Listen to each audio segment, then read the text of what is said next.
ఈవీఎంలో పోలయ్యే ఓట్లను ఓటర్లు సంపూర్ణంగా ధృవీకరించుకునేలా ఈసీ మార్చాలంటూ దాఖలైన పిటిషన్లపై సుప్రీంకోర్టు విచారణ చేపట్టింది.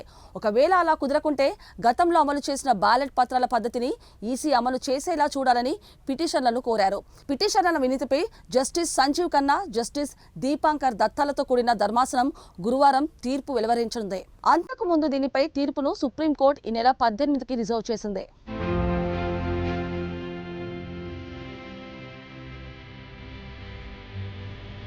ఈ పిటిషన్లపై విచారణ సందర్భంగా సుప్రీంకోర్టు కీలక వ్యాఖ్యలు చేసింది. ఎన్నికల వ్యవస్థపై ఓటర్ల నమ్మకం, సంతృప్తికి ఎంతో ప్రాధాన్యం ఉందని తెలిపింది. అయితే అదే సమయంలో ఈవీఎంల సమర్థతను అనుమానించొద్దని, ఎన్నికల సంఘం మంచి పని చేసినప్పుడు మెచ్చుకోవాలని పిటిషన్లకు సూచించింది.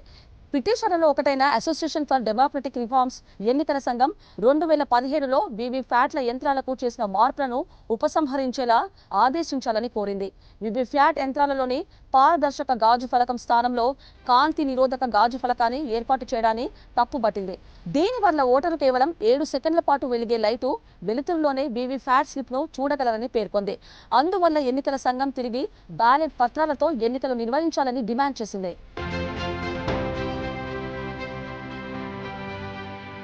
దీంతో సుప్రీంకోర్టు ధర్మాసనం ఈవీఎంల పనితీరును అర్థం చేసుకునేందుకు డిప్యూటీ ఎన్నికల కమిషనర్ నితీష్ కుమార్తో సుమారు గంటల పాటు చర్చించింది. ఎన్నికల సంఘం తరపు న్యాయవాది మనీసిందర్ సింగ్ పిటిషన్ల వాదనను తోసిపుచ్చారు. ఈవీఎంలు స్వతంత్రంగా పనిచేసే యంత్రాలని చెప్పారు. అయితే వాటిలో మానవ పొరపాటుకు అవకాశాన్ని తోసిపుచ్చలేమన్నారు. అంతకుముందు ఈ నెల 16న జరిగిన విచారణ సందర్భంగా సుప్రీంకోర్టు పిటిషన్ల తీరుపై మండిపడింది. ఈవీఎంలపై విమర్శలు, బ్యాలెట్ పత్రాలతో ఎన్నికలు జరపాలన్న డిమాండ్ను తప్పుబట్టింది. దేశంలో ఎన్నికల ప్రక్రియను అతి భారీ కసరత్తుగా అభివర్ణించింది. ఈ వ్యవస్థను కిందకు పడేసే ప్రయత్నాలు చేయకూడదని సూచించింది. వీవీప్యాట్ అనేది రిపీట్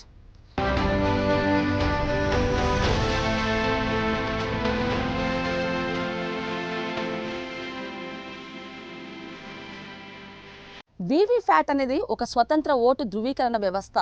ఇది ఓటర్లు తమ ఓట్లు సరిగ్గా పోలయ్యాయో లేదో చూసుకునేందుకు వీలు కల్పిస్తుంది.